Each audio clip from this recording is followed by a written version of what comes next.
Halo-halo ang nararamdaman ko. Kinakabahan ako, natatakot ako, gusto kong tumakbo pero hawak niya ang kamay ko. Iba't ibang babae, iba't ibang conversations. Rocky's Secret Files. Your story they never knew existed. Tinuruan niya ako kung paano maging isang mahusay na kabit. Yung puso ko parang sinasaksak sa sobrang sakit. Rocky's Secret Files. Secret Files. With Titan Jello. Rocky's Secret Files. Rocky's Secret Files. Secret Files.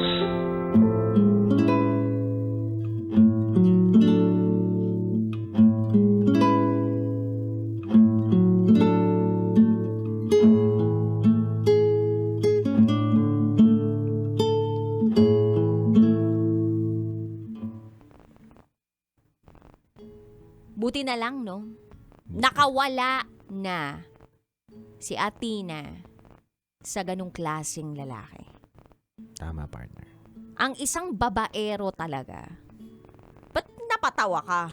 Wala akong reaction, partner. Ang isang babaero, kung yun na ang kanyang pagkatao, hinding-hindi mo na siya mababago. Naniniwala ka ba doon? Hindi, partner. Hindi ka naniniwala doon. Ikaw naniniwala ka ba doon? Oo, kasi kung yun na ang kanyang pagkatao, hindi mo na siya mababago. Unless merong mirakulo na mangyari, ha? O makatapat siya ng tamang tao Yan! na siya mismo sa sarili niya magpa-realize na kailangan niya magbago. Yan. Bakit nangyari na ba sa'yo yun? Hindi naman sa akin, partner. Pero handa akong ipagtanggol ang mga naging babaero pero nagpakatino. Alam mo ba? Ano to? Hindi ko pa alam. Ang lalaking babaero, Mm, kapag nagpakatino yan, mm. kailanman hindi na babalik yan sa mga ginawa niya. Pinagtatanggol ko kayo, ha? Alam mo yung ginawa mong pagbulong na yon? Hindi bulong galing sa Diyos, kundi bulong galing sa demonyo. Hindi, pero totoo yun, ha? Ang Biro taong, lang, babaero, kapag nagpakatuwid yan, o nagpakatino yan, talagang pakatino yan. Ako naman, naniniwala naman ako, ang isang lalaki naman talaga kasi, napakaunti lang na mga bilang ng lalaki na hindi babaero. Pero kasi, nasa DNA na yan ng mga lalaki na, uy, kapag may pagkakataon, susunggaban. Pero kasi, ako naman, hindi porket babaero, titignan na natin babaero na yan habang buhay at hindi na magbabago. Marami rin po na tao o lalaki na dating babaero, nuknukan ng babaero pero nagbago dahil nagkaroon ng pamilya, nakakilala ng tamang tao sa buhay nila. It depends din kasi sa babae kung paano niya aayusin yung guy na yun. Meron din naman, hindi niya na talaga choice na magbago. It's all about choice ng isang tao. Mhm. Kahit na may tamang taong dumating sa buhay mo at hindi choice nung lalaki na yun na magbago para sa pagiging babaero niya, hindi. Choice din kasi ang pambababae. Oo naman, hindi naman yun nagkamali ka lang Yes, 'di ba? So nasa tao. Pero hindi natin dapat tuldukan na ang babaero hindi na kayang magbago. Mhm. Lahat ng tao, sa lahat ng mga pagkakamali nila, o bilang isang lalaki din, kaya magbago kung gugustuhin nila magbago. Mhm. Kasi naniniwala ako doon, bilang isang naging babaero. Tingnan mo, umamin ka rin. Hindi, na tumatayong boses. Spokesperson. Yan, spokesperson ng mga Taray babaero. mo may representative kayo Oo, dito no? ha. Hindi, totoo yun. Ako naniniwala ako doon. Nasa mga misis na naka-encounter na po ng ganito, na meron kayong nakilalang lalaki dati na kinukwento niya, napakababaero ko. Pero bakit ngayon? Ang bait na tatay, maasikaso na tatay, maayos na mister, nagluluto pa, naglalaba, takusa pa, takot sa asawa, lahat ng sweldo binibigay. May ganun, partner. May ganun na So handa anong ginawa siya. ng babae para magbago yung lalaki? O ano yung naging impact ng babae dun sa lalaki? May impact at may factor din talaga na may makita siyang babae na maayos, mapagmahal, at nakikita niya na strong din na, huwag ka man babae, hindi ka ba kontento sa akin? Handa rin kitang iwanan at bitawan. Pero, kahit ganun yung babae, kung hindi rin naman choice ng lalaki na magbago bilang isang babaero, baliwala lang din. May karagdagan din lang din yun na push na, oo nga, no, dapat pala talaga ako magbago. Kasi, yung asawa ko, ang ayos lahat. Pag nare-realize yun ng isang lalaki. Pero kung hindi kasi, wala. Hindi niya choice yun. Kahit Pero, anong bait ng babae, anong ayos ng babae, kung gusto niya magloloko yan. Kasi choice niya yun. Pero ang punto ko nga, hindi porket babaero, hindi na kayang magbago na maging matuwid. Meron nga akong pastor na kilala eh. ano namang meron sa Dating pastor babaero, na to? dating babaero yun. Tapos bigla naging pastor. O binago siya ng Panginoon. I think pag nakilala mo din talaga ang may kapal. Yan. Pero kasi dude, dito sa ating secret file, sa ikinukwento ng ating sender, yung lalaki kasi sa tradisyon at paniniwala nila, pwedeng magkaroon ng multiple partners. Well, alam naman natin na may relihiyon na gano'n. Yan, ibang usapan Oo, din yan. ibang usapan Okay, to. sige. So, depende ito sa pagtanggap din ng unang asawa, dun sa pangalawang asawa. Di ba may gano'n eh? Tama. So, kung ikaw, papasok ka talaga sa isang relasyon at alam mo na yun yung background, di ba? Ito yung paniniwala. Hindi mo mababago yun. Yes. Para sa akin kumbaga, kung ito yung sinasabi mo, dude, na pwede kang magbago. Pero, sige, sabihin natin na okay, pwede nga siya magbago. Kaya lang, paano kung yun na ang kinalakihan niyang kultura? Okay. At ito naman ang pinaniniwalaan nila Yan. doon sa kanilang relihiyon. Ang ganda niyan. And, paano kung nabuhay talaga siya ng ganun? Yes. Yung roots niya, kumbaga yung mga ugat-ugat ng pagkatao niya, doon nagmula eh. Okay. So, kaya mo bang mabago yung ganung tao? So, ngayon, bilang isang babae, nahaharap sa ganung klaseng lalaki, ang una mo dapat itatanong sa sarili mo, handa ba ako? handa ba ako? Kaya ko bang tanggapin yung ganitong klaseng paniniwala ng taong yun? Tama. Okay lang ba sa akin kung magiging second wife ako? Tama. Okay lang ba na malaman ko na may iba pang babae na po pwedeng idagdag bukod sa akin? Tama. Kasi kung lahat ng yon hindi ka agree at nakita mo na ito na po pwedeng mangyari, wag mo nang ituloy ang pakikipagrelasyon doon sa taong yun. Agree. Tama. Kasi ipinapasok mo lang ang sarili mo sa sitwasyong alam mo namang labag sa kalooban mo kung oo ka doon sa taong yun. Tama. Kaya kailangan nag-iisip din talaga kayo. Kaya lang Yes. may iba kasi napapasubo na eh. And nandun yung mahal ko kasi. Pero tatandaan po ninyo na hindi sapat ang pagmamahal para magtagal kayo bilang magkarelasyon. Minsan, kailangan ding ikonsidera yung paniniwala ninyo, yung values na meron kayo, and kung nandun pa ba yung respeto at tiwala sa isang relasyon. Okay. Tama. Alam mo, partner, labas natin yung relihiyon. Marami rin naman na hindi nila kultura yon, hindi nila parte yon ng kanilang reliyon o kinalakihan na buhay. Pero ganun po yung buhay nila. Gawain nila. Kumbaga, parang polygamy ang tawag, di ba? Polygamous. Polygamous ba yun? Oo. Iba yung laro ko yung polygamy. Monopoly ata yun eh. Oo nga, polygamy. Oo nga, polygamous pala yun. Tingnan mo, ang galing. Kaya kailangan talaga kita sa buhay ko, partner. Hindi naman, kumbaga kung tatawagin mo ang isang tao, Yan. parang, diba, ang tawag sa kanya ay polygamous, Ayan. diba? Pero kung yung Pag- gawain gawain. niya is polygamy. Ayan, diba? yung gawain niya. Mali pala ako ng pagbanat. Yung polygaming gawain niya. Yan. Hindi, pero maiba ako, partner. Seryoso. Kidding aside, pero alam mo, maraming hindi parte ng relihiyon. Wala sa kultura nila, pero ginagawa nila to. Pero it depends din kasi sa pakikipag-usap niya sa mga babae. May mga pumapayag at hindi pumapayag. Ay, oo. So it depends din sa babae. Wag natin din isisi sa lalaking babaero yung sitwasyon. Unang-una pa lang, nilatag na sa'yo eh.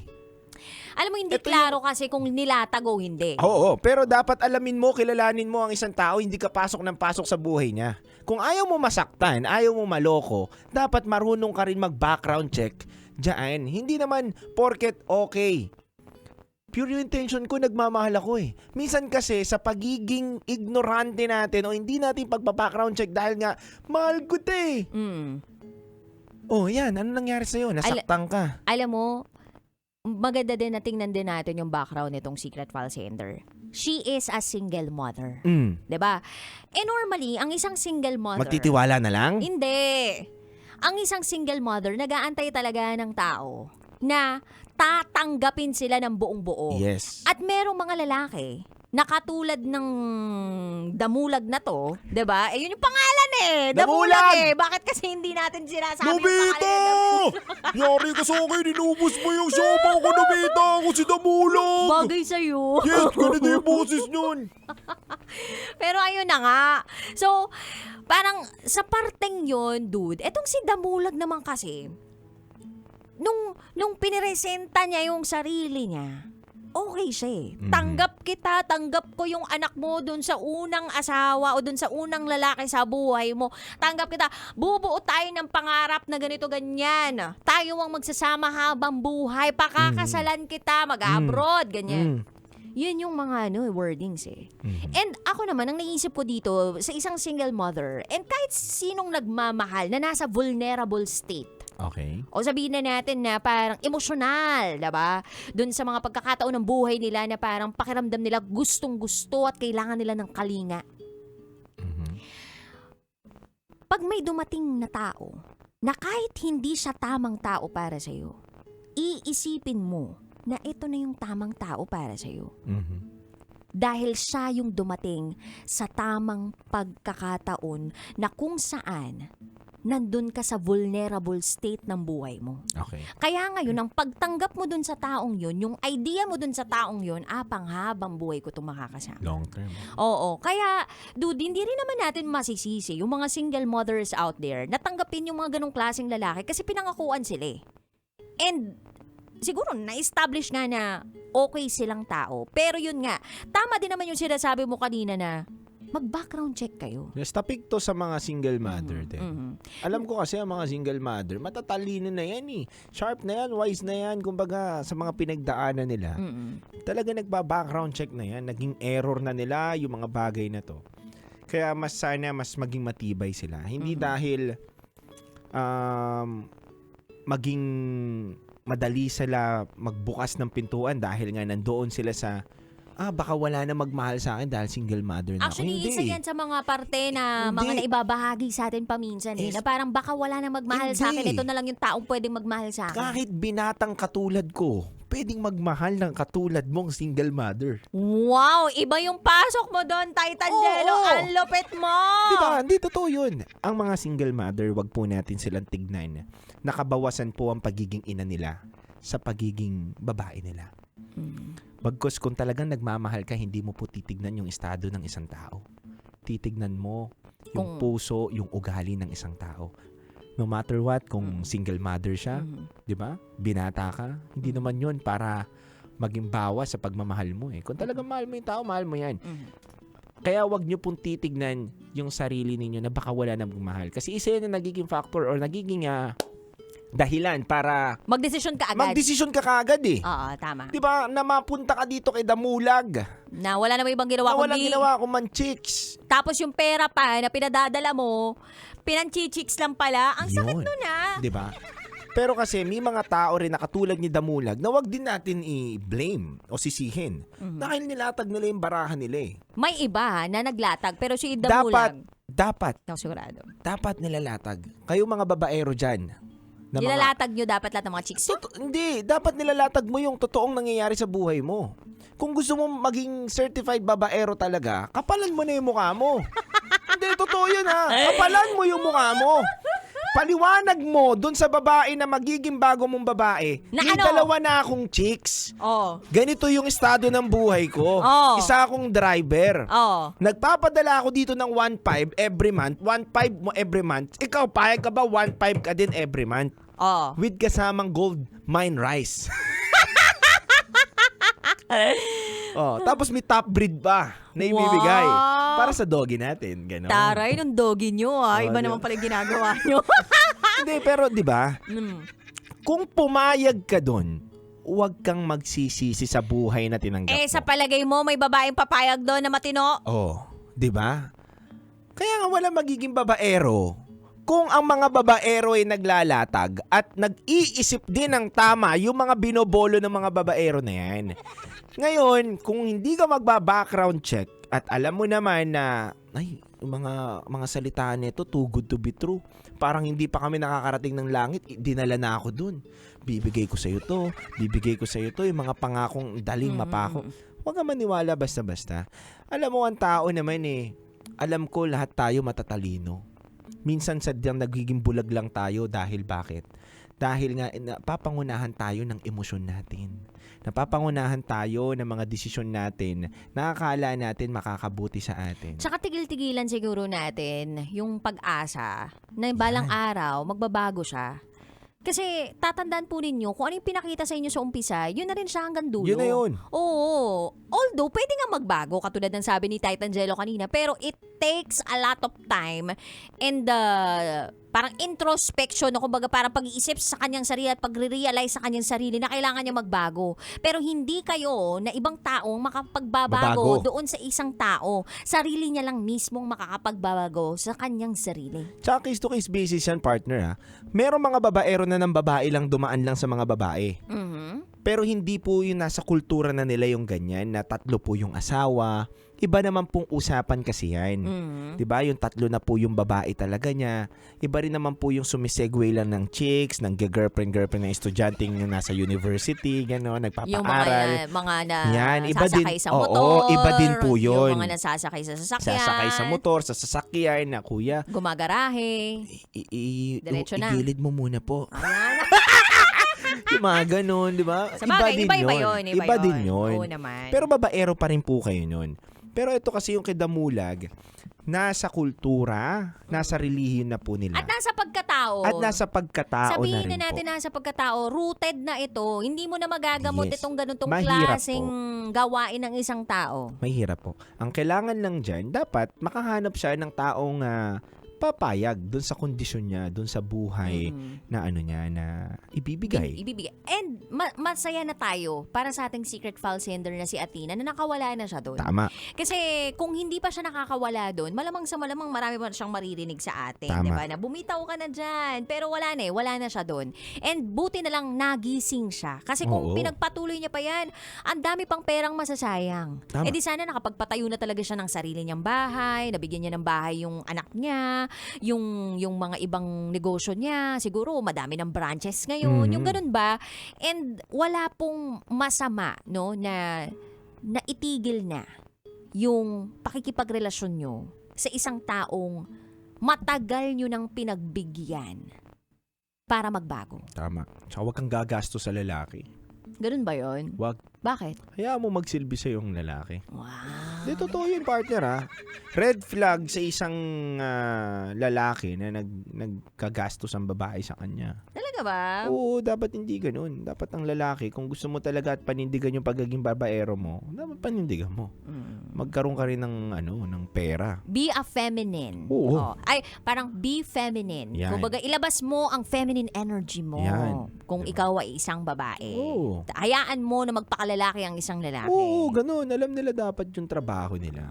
Hindi naman trabaho, pero yung nararapat lang para Nararapat sa'yo. para sa'yo. Kasi alam Tama mo, yun. ano yun kumbaga, senyales din yun ng pagmamahal ng isang lalaki kapag ibinibigay niya talaga lahat para dun sa babae. Oo, minamahal niya. Pag alam mo lang na at nararamdaman mo na ikaw lang yung nagbibigay bilang isang babae, parang dun ka na Lugi talaga ka kakabahan Mm. Tsaka pag may nakita na talaga kayong mali, call out nyo na, tapos tuldukan nyo na agad para hindi na makaulit pa. Kasi Totoo. sabi nga nila, you deserve what you tolerate. Tama. At kung patuloy ninyong binibigyan ng access o pagkakataon ng isang tao para tapak-tapakan kayo at sirain kung ano man yung tiwala at respeto ninyo para sa sarili ninyo, it's not worth it. Bitaw na po kayo. Tama. Ayan. Sa mga kabisyo po natin na nakikinig ngayon na babaero, dapat po ay sa puso nyo po yung mga sinabi po ni Titan Jello. Nang sa gayon ay mamulat na po kayo sa mga maling gawain at magbago na tulad ni Titan Jello.